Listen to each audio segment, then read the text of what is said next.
काल झालेल्या मुसळधार पावसानंतर हवामान विभागाकडून मुंबईसाठी आज ऑरेंज अलर्ट दिला गेलाय। मुंबई, ठाणे, पालघर आणि रत्नागिरीसाठी ऑरेंज अलर्ट जारी करण्यात आलाय। भारतीय हवामान विभागाकडून मुंबई, ठाणे, पालघरला ऑरेंज अलर्ट मिळालेला आहे, तर कोल्हापूर घाट, गडचिरोली, धुळे, वर्धा, नागपूर, गोंदियाला सुद्धा ऑरेंज अलर्ट देण्यात आलेला आहे। दरम्यान रायगडमध्ये रेड अलर्ट कायम असून काही भागामध्ये उपनगर, ठाणे, पालघर, रायगड, रत्नागिरी आणि त्याचबरोबर पुणे घाट एरिया, नाशिक घाट एरिया आणि चंद्रपूर या ठिकाणी देखील घाट एरियामध्ये देखील अलर्ट दिलेला आहे।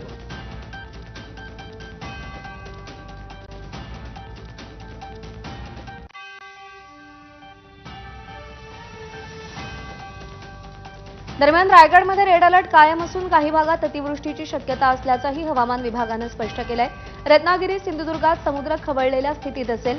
समुद्र किनाऱ्यावरती 3 ते 3.5 मीटर लाटा उसळतील असा अंदाज व्यक्त केलाय।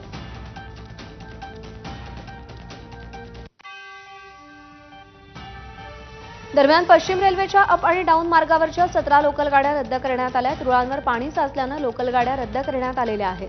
पहाटे 3:40 ते 5:31 दरम्यानच्या 17 गाड्या रद्द करण्यात आलेल्या आहेत। चर्चगेटकडे जाणाऱ्या 6 तर विरारला जाणाऱ्या 4 गाड्या रद्द आहेत। सध्या पश्चिम रेल्वे लाईनवरची लोकल सेवा 15 ते 20 मिनिटं उशिरानं सुरू आहे। निलेश बुधावले आपल्याला अधिक अपडेट देतील। निलेश, पश्चिम रेल्वेची सध्याची काय परिस्थिती आहे? रेल्वे वाहतूक कशी सुरू आहे? काय वेळापत्रक आहे? प्रज्ञा, रविवार, सोमवार आणि मंगळवार जोरदार पावसानं मुंबईला झोडपला आणि त्याचा थेट परिणाम हा रेल्वे सेवेवर झाल्याचं पाहायला मिळालं होतं। काल दिवसभरामध्ये आपण जर पाहिलं तर हार्बर आणि सेंट्रल मार्ग जे आहेत ते बंद असल्याचं आपल्याला पाहायला मिळालं होतं। मोठ्या प्रमाणामध्ये पावसाचा जोर जो आहे तो काल पाहायला मिळत होता। आज सकाळपासून पावसानं थोड्याफार प्रमाणात जरी उसंत घेतली असली तरी रेल्वे वाहतुकीवर सध्या थोड्याफार प्रमाणामध्ये परिणाम जाणवतो आहे।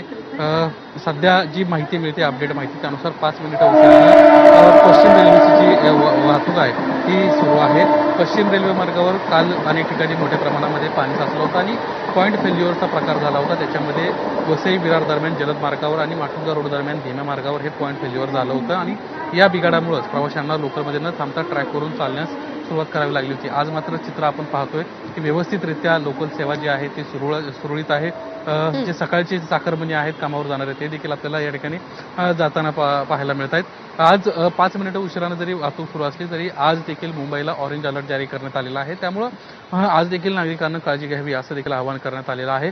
सध्या तरी या पश्चिम रेल्वेवर गाड्या थांबल्याचा किंवा पाणी साचल्याचा कुठेही प्रकार नाहीये। मात्र ऑरेंज अलर्ट असल्यामुळे पावसाचा जोर हा कायम राहणार आहे, त्यामुळे नागरिकांनी सतर्क राहावं असं आवाहन देखील करण्यात आलेलं आहे। मुसळधार पावसात ही पश्चिम रेल्वेची वाहतूक काल जी आहे ती थोड्याफार प्रमाणामध्ये सुरू होती, मात्र सेंट्रल आणि हार्बरवर मात्र मोठ्या प्रमाणात झाल्याचं पाहायला मिळालं होतं। आज मात्र सकाळची परिस्थिती जी आपण पाहतोय व्यवस्थितरित्या रेल्वे वाहतूक सुरू आहे। सध्या केवळ 5 मिनिटं उशिरानं ही पश्चिम रेल्वेची वाहतूक जी आहे ती सुरू असल्याचं आपल्याला पाहायला मिळतं। निश्चित, त्यामुळे हीच दिलासादायक बाब आहे। नोकरदार वर्गासाठी निलेश, धन्यवाद दिलेल्या माहितीसाठी। रात्री झालेल्या मुसळधार पावसामुळे मध्य रेल्वेची वाहतूक उशिरानं सुरू आहे। मध्य रेल्वेची वाहतूक 10 ते 15 मिनिटं उशिरानं धावतीये। मध्य रेल्वे अर्धा तास तर हार्बर रेल्वे 15 ते 20 मिनिटं उशिरानं धावतीये। पश्चिम रेल्वे सध्या 5 ते 10 मिनिटं उशिरानं धावतीये। वेदांत नेब आपले प्रतिनिधी सध्या आपल्यासोबत आहेत। वेदांत, मध्य रेल्वेच्या वाहतुकीची आणि हार्बर रेल्वेच्या वाहतुकीची सध्या परिस्थिती काय आहे? कसं वेळापत्रक आहे? प्रज्ञा, मी सध्या ठाणे स्टेशनवर आहे आणि ठाणे स्टेशनवर आपण सध्या बघतोय ट्रान्स हार्बर असेल किंवा हार्बर असेल, शिवाय सेंट्रल लाईन असेल, एक 10 ते 15 मिनिटं उशिराने सगळ्या लोकल सेवा आपल्याला पाहायला मिळतात। खास करून आपण बघितलं तर मध्य रेल्वेची लोकल सेवा काल पूर्णपणे विस्कळीत झाली होती आणि ठाण्यापर्यंतच ती लोकल सेवा सुरू होती। मात्र सकाळपासून म्हणजे अगदी पहाटेपासून अप आणि डाऊन, अगदी CSMT पासून ते कसारा कर्जतपर्यंत ही सेवा सुरू झालेली आहे आणि इथे आपण बघतोय डाऊन मार्गाने जाणारी लोकल एक 10 ते 15 मिनिटं उशिराने धावताना आपल्याला पाहायला मिळते। त्यामुळे जे लोक सकाळी कामाला निघालेले आहेत त्यांच्यासाठी आपण ही माहिती देतोय की सर्व लोकल सेवा अगदी CSMT पर्यंत अप मार्गाने आणि डाऊन मार्गाने कसारा कर्जतपर्यंत मध्य रेल्वेची लोकल सेवा पूर्ववत झालेली आहे।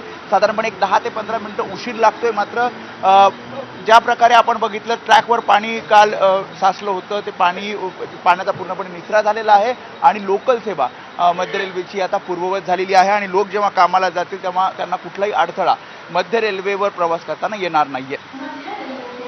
निश्चित वेदांत, धन्यवाद दिलेल्या सगळ्या सविस्तर अपडेटसाठी. तर वसई विरार शहरामध्ये आजही कालसारखीच परिस्थिती आहे. सगळ्याच रस्त्यांवर पाणी साचल्याचं पाहायला मिळत आहे. रस्त्यावर अद्यापही पाणी साचलेलं आहे. सोसायटी आणि घरातही पाणी शिरल्याचं पाहायला मिळत आहे. दरम्यान खबरदारी म्हणून आज शाळा कॉलेजेसना सुट्टी देण्यात आली आहे. दरम्यान पालघर जिल्ह्याला आज पावसाचा ऑरेंज अलर्ट आहे. नागरिकांनी घराबाहेर आवश्यकता असेल तरच पडावं असं आवाहन पालिकेतर्फे करण्यात आलंय. नालासोपारा पूर्व रेल्वे स्थानकाहून आढावा घेतलाय प्रभाकर कुडाळकर यांनी. वसई विरार शहरामध्ये काल जशी परिस्थिती होती तशीच परिस्थिती आजही आपल्याला बघायला मिळत आहे. सकाळच्या प्रहरी जर बघितलं तर नालासोपारा वसई विरार येथील अनेक रस्त्यांवर पाणी जमा झालेलं आहे. काल पावसाने हाहाकार माजवला होता. रात्रभरही पाऊस कोसळत होता. जर सकाळी बघितलं तर पाणी रस्त्यावर दिसून येत आहे. संपूर्ण जो नालासोपारा वसईचा भाग आहे हा पूर्णपणे विस्कळीत झालेला आहे. तर जनजीवन हे विस्कळीत झालेलं आहे. आपण जर बघितलं तर काही चाकरमणी जे आहेत हे नालासोपारा रेल्वे स्थानकात निघालेले आहेत. त्यांना गुडघाभर पाण्यातून वाट काढत जावं लागत आहे. अनेक हाल जे आहेत हे नागरिकांचे होत आहेत. इथे आज पालघर जिल्ह्याला ऑरेंज अलर्ट आहे. शाळा कॉलेजना सुट्टी आहे. मात्र जर पावसाचा जोर असाच राहिला तर मात्र वसई विरारकरांचे हाल बेहाल होऊ शकतात. नागरिकांना एकच आव्हान आहे की जर आवश्यक असेल तरच घराबाहेर पडा, अन्यथा घरी राहा, सुरक्षित राहा. प्रभाकर कुडाळकर, एबीपी माझा, नालासोपारा. पालघर जिल्ह्यात काल झालेल्या मुसळधार पावसामुळे नद्यांचं पाणी गावांमध्ये शिरलंय. त्यामुळे ठिकठिकाणचे रस्तेही वाहतुकीसाठी बंद करण्यात आलेत. तर पालघर जिल्ह्यात आजही जोरदार पाऊस कोसळण्याची शक्यता वर्तवण्यात आली असून प्रशासनाकडून शाळा आणि महाविद्यालयांना सुट्टी देण्यात आली आहे. सूर्या प्रकल्पाचे धामणी धरणाचे 3 दरवाजे 50 सेंटीमीटरनं उघडण्यात आले असून त्याचा विसर्ग सूर्या नदीमध्ये सुरू आहे. त्यामुळे सूर्या नदीलाही मोठा पूर आलाय. पालघर जिल्ह्यात काल मुसळधार पाऊस सुरू होता आणि त्याचाच परिणाम म्हणून जिल्ह्यातील नदी नाले आहेत ते ओसंडून वाहत आहेत. एकूणच पाहायला गेलं तर धरणांची पाणी क्षमता सुद्धा पूर्ण झालेली आहे. आता पावसाने थोडीशी उसंत घेतली असली तरीही जो नदीचा पूर आहे तो अजूनही आहे. आपण पाहू शकतो मी सूर्या नदीच्या काठावरती आहे की सूर्या नदीला सध्या मोठा पूर आहे. कारण सूर्या प्रकल्पाच्या धामणी आणि कवडास या दोन्ही धरणांमधून या नदीमध्ये पाण्याचा विसर्ग आहे तो करण्यात आलेला आहे. आज ही पावसाचा जोर आहे तो कायम राहणार असल्याचं हवामान खात्याकडून सांगण्यात आलेलं आहे. त्यामुळे पालघर जिल्ह्याला आज ही जोरदार पाऊस पडण्याचा इशारा दिलेला आहे.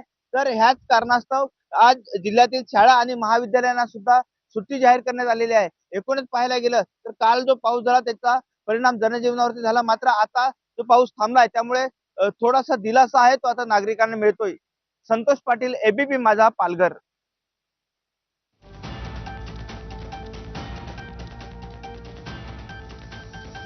तर मुंबईला पावसानं झोडपलंय. सोमवारी सकाळी 8:30 ते मंगळवारी पहाटे 5:30 पर्यंत पाऊस किती पडला आपण पाहतोय. विक्रोळीमध्ये 223 मिलीमीटर, सांताक्रूजमध्ये 206 मिलीमीटर, भायखळ्यामध्ये 184 मिलीमीटर, जुहू परिसरात 148 मिलीमीटर, वांद्रे परिसरात 132 मिलीमीटर तर कोलाव्यामध्ये 100 मिलीमीटर पाऊस पडलाय.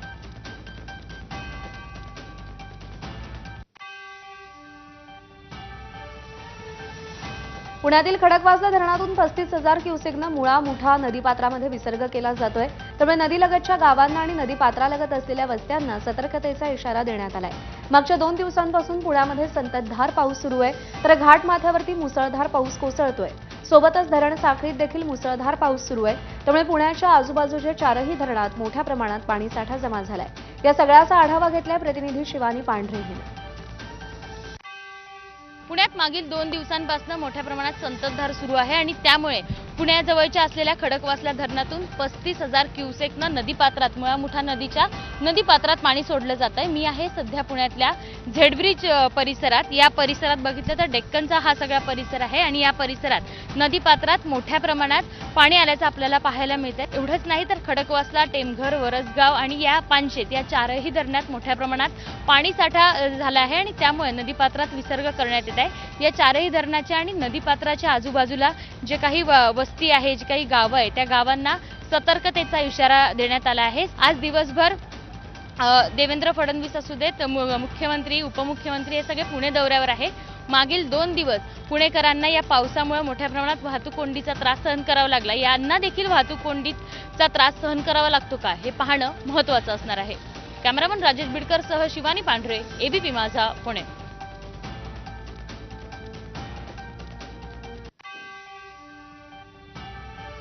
पर्यटन नगरी लोणावळ्यामध्ये पावसानं नवा विक्रम प्रस्थापित केलाय। गेल्या 24 तासात तब्बल 432 मिलीमीटर पाऊस बरसलाय।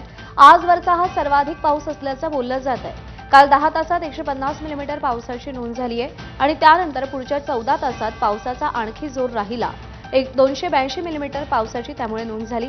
त्यामुळे 24 तासात तब्बल 432 मिलीमीटर पाऊस बरसला। यंदाच्या मोसमात आतापर्यंत 4810 मिलीमीटर पाऊस कोसळलेला आहे।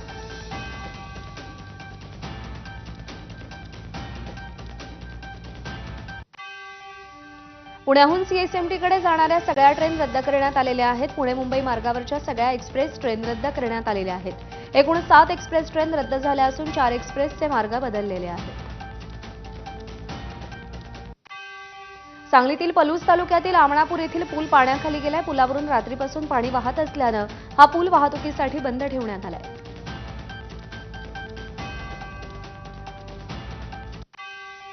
सांगलीच्या अरविंद पुलाची पाणी पातळी झपाट्यानं वाढते। आता पाणी पातळी 33 फुटांच्या वर पोहोचली आहे। या पार्श्वभूमीवर महापालिका आयुक्त सत्यम गांधी आणि पोलीस प्रमुख संदीप घुगे यांनी अरविंद पुलाजवळ जाऊन पाहणी केली। तसंच संभाव्य पूरस्थितीत नागरी वस्त्यांमधील लोकांना स्थलांतराच्या सूचना महापालिकेकडून देण्यात आल्या आहेत। तर पाणी पातळी वाढण्याची शक्यता असल्यानं नदीपात्राकडे नागरिकांनी येऊ नये, तसंच कोणत्याही प्रकारची हुल्लडबाजी केल्यास कारवाई करण्याचा इशारा पोलीस प्रमुख संदीप घुगे यांनी दिलेला आहे। जिल्हा प्रशासन पूर परिस्थिती हाताळण्यासाठी सज्ज आहे। पोलीस यंत्रणा पण कार्यरत आहे।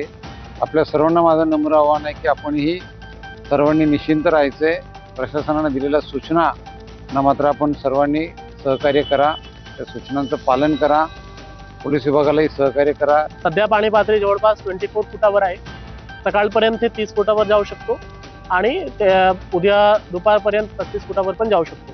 महानगरपालिकेच्या तर्फे सगळे अरेंजमेंट झालेले आहे। फक्त आपल्याला एवढंच विनंती राहील की कुठल्याही अफवावर लक्ष न ठेवता महानगरपालिकेच्या तर्फे, प्रशासनाच्या तर्फे जे काही अधिकृत सूचना दिली जाईल त्याचे पालन करावी। कोयना धरणामध्ये 1,08,000 क्युसेकनं पाण्याची आवक सुरू असून कोयना धरणाचे दरवाजे 13 फुटांवर उघडण्यात आलेत। कोयना धरण 102 टीएमसी भरलं असून धरणातून 95,321 क्युसेकनं पाणी कोयना नदीपात्रात सोडलं जात आहे। त्यामुळे कृष्णा नदीकाठाला पुराच्या पाण्याचा फटका बसलाय। संभाव्य पुराचा धोका लक्षात घेत पाटण तालुक्यातील 53 कुटुंबातील 253 लोकांना सुरक्षित स्थळी हलवण्यात आले। स्वारगेट गुहागर बसमधील 150 प्रवासी पाटणमध्ये अडकले असून कराड चिपळूण मार्गावरती पाणी आल्यानं रस्ता बंद करण्यात आला। नाशिक शहर आणि धरणाच्या पाणलोट क्षेत्रामध्ये मध्यरात्रीपासून पावसाला सुरुवात झाली आहे। गंगापूर धरण पाणलोट क्षेत्रामध्ये पाऊस सुरू असल्यानं गंगापूर धरणातून विसर्ग केला जाणार आहे। सकाळी 8 वाजता 500 ते 9 वाजता 1500 क्युसेकनं विसर्ग केला जाणार आहे। पावसाचा जोर वाढल्यास विसर्गात वाढ केली जाणार आहे। नदीकाठी राहणाऱ्या नागरिकांना सतर्कतेचा इशारा देण्यात आलाय। दरम्यान गंगापूरसह जिल्ह्यातील इतर धरणांमधूनही विसर्ग सुरू आहे।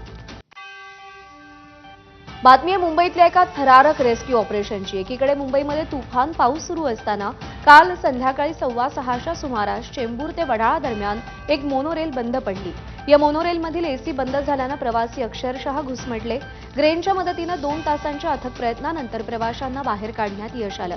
यातील काही प्रवाशांना बंद एसी आणि गर्दीमुळे अस्वस्थ वाटू लागलं होतं। सुदैवानं वेळीच सगळ्या प्रवाशांची सुटका करण्यात आली। दरम्यान ही मोनोरेल का बंद पडली याची 2 कारणं दिली जात आहेत। तांत्रिक बिघाडामुळे आणि गर्दी जास्त झाल्यानं मोनोरेल बंद पडल्याची माहिती पालिका प्रशासनाकडून देण्यात आली आहे। तब्बल 2 तासांच्या प्रयत्नानंतर मोनोरेलमधून 582 जणांना सुखरूप बाहेर काढण्यात यश आलंय।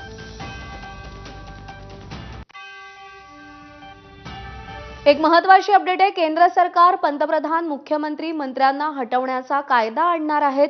गंभीर गुन्ह्यात सलग 30 दिवस अटक झाल्यास पदावरून हटवलं जाणार आहे. केंद्रीय गृहमंत्री अमित शहा आज संसदेमध्ये विधेयक मांडतील अशी शक्यता आहे. 30 दिवसांच्या अटकेनंतर राजीनामा बंधनकारक असेल, अन्यथा हकालपट्टी केली जाईल. 5 वर्ष किंवा त्यापेक्षा अधिक शिक्षेची तरतूद असलेल्या गुन्ह्यांचा यामध्ये समावेश आहे. निर्दोष सुटल्यानंतर मात्र पुन्हा पंतप्रधान, मुख्यमंत्री, मंत्री होता येणार आहे. सध्याच्या तरतुदीनुसार 2 वर्षांची शिक्षा झाल्यास आमदार, खासदारकी जाते.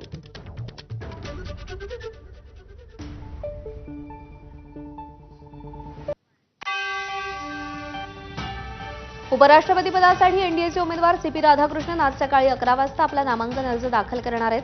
पंतप्रधान नरेंद्र मोदी, केंद्रीय मंत्री आणि एनडीएच्या मित्रपक्षांचे खासदार यावेळी उपस्थित राहणार असून पंतप्रधान मोदी यांचंही नाव प्रस्तावकांमध्ये आहे. राधाकृष्णन 4 नामांकन संच दाखल करणार असून प्रत्येक संचावरती 20 प्रस्तावक आणि 20 समर्थकांची स्वाक्षरी असेल. 21 ऑगस्ट ही अर्ज भरण्याची शेवटची तारीख असून 9 सप्टेंबरला मतदान होईल आणि त्याच दिवशी निकालही जाहीर केले जातील. उपराष्ट्रपती पदासाठी इंडिया आघाडीचे उमेदवार बी सुदर्शन रेड्डी 21 ऑगस्टला आपलं नामांकन दाखल करणार आहेत. त्याआधी इंडिया आघाडीचे खासदार संसदेच्या सेंट्रल हॉलमध्ये बैठक घेणार असून या बैठकीत रेड्डींची खासदारांशी औपचारिक ओळख करून दिली जाणार आहे. त्यानंतर नामांकन अर्जावरती प्रस्तावक आणि समर्थक खासदारांच्या स्वाक्षऱ्या घेतल्या जातील. उपराष्ट्रपती पदासाठी आता एनडीए आणि इंडिया आघाडीमध्ये थेट सामना होणार आहे. इंडिया आघाडीनं उपराष्ट्रपती पदाच्या निवडणुकीसाठी सर्वोच्च न्यायालयाचे निवृत्त न्यायाधीश बी सुदर्शन रेड्डी यांना उमेदवारी दिली आणि त्यांचा सामना एनडीएचे उमेदवार सीपी राधाकृष्णन यांच्याशी होईल. विशेष म्हणजे दोन्ही उमेदवार दक्षिणेकडून आहेत. निवृत्त न्यायमूर्ती रेड्डी हे आंध्र प्रदेशचे आहेत तर सीपी राधाकृष्णन हे तामिळनाडूचे आहेत. 79 वर्षीय रेड्डी हे गुवाहाटी उच्च न्यायालयाचे मुख्य न्यायाधीश आणि गोव्याचे पहिले लोकायुक्त होते. ते मूळचे संयुक्त आंध्र प्रदेशचे आहेत. 2007 मध्ये त्यांनी सर्वोच्च न्यायालयाचे न्यायाधीश म्हणून काम पाहिलेलं होतं.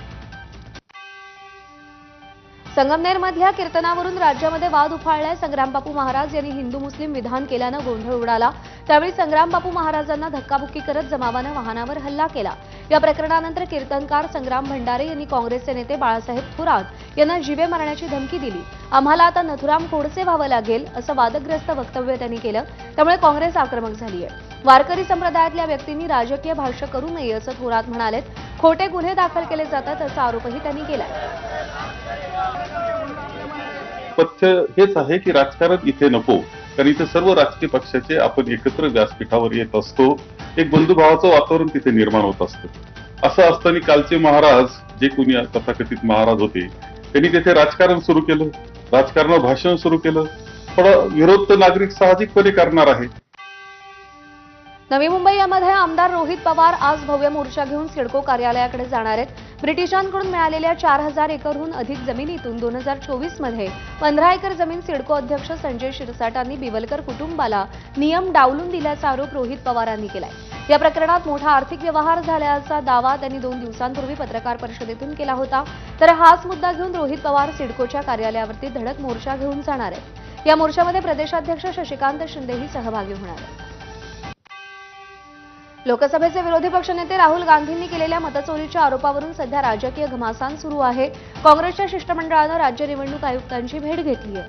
महाराष्ट्रातील स्थानिक स्वराज्य संस्थांच्या निवडणुकांमध्ये विधानसभा निवडणुकांसारखा घोळ होऊ नये म्हणून काळजी घेतल्याचं काँग्रेसचं म्हणणं आहे. तर स्थानिक स्वराज्य संस्थांच्या निवडणुकांमध्ये कोणताही घोळ होऊ नये यासाठी व्हीव्हीपॅट मशीन असावं अशी मागणी निवेदक निवडणूक आयोगाला दिलं असल्याचं काँग्रेस प्रदेशाध्यक्ष हर्षवर्धन सपकाळ यांनी सांगितलं. व्हीव्हीपॅट हे स्थानिक स्वराज्य संस्थांच्या निवडणुकीत असलं पाहिजे या संदर्भातलं निवेदन देखील आज आम्ही निवडणूक आयोगाला दिलंय. कुठल्याही परिस्थितीत नियमानुसार निवडणुका झाल्या पाहिजे हा आमचा असणारा जो स्टँड आहे आणि राहुल गांधींनी एकंदर असणारी जी भूमिका आहे ती देखील अधोरेखित करण्याचा या ठिकाणी आमचा प्रयत्न होता.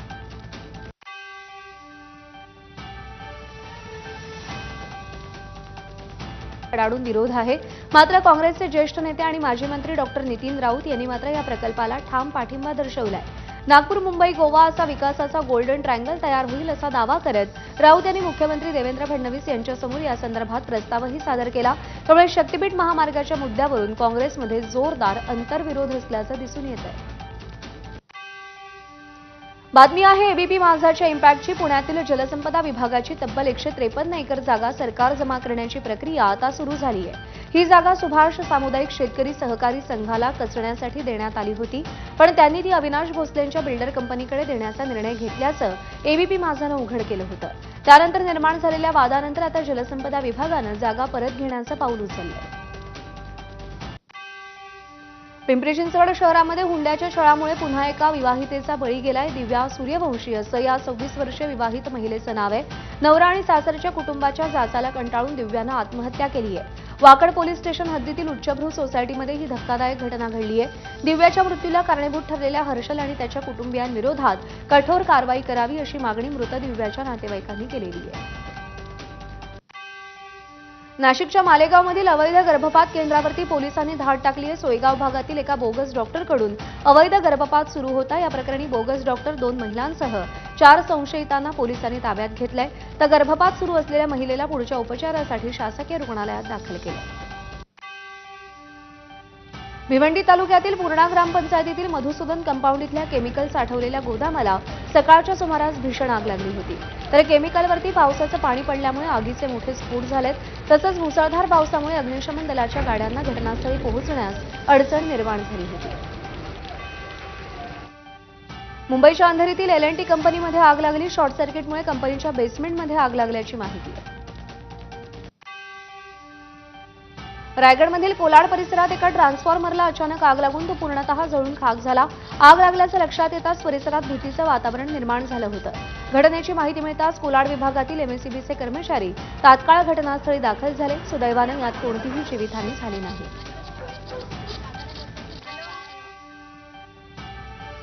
महत्त्वाच्या बातम्यांचा वेगवान आढावा घेतलेला आहे. अपडेट जाणून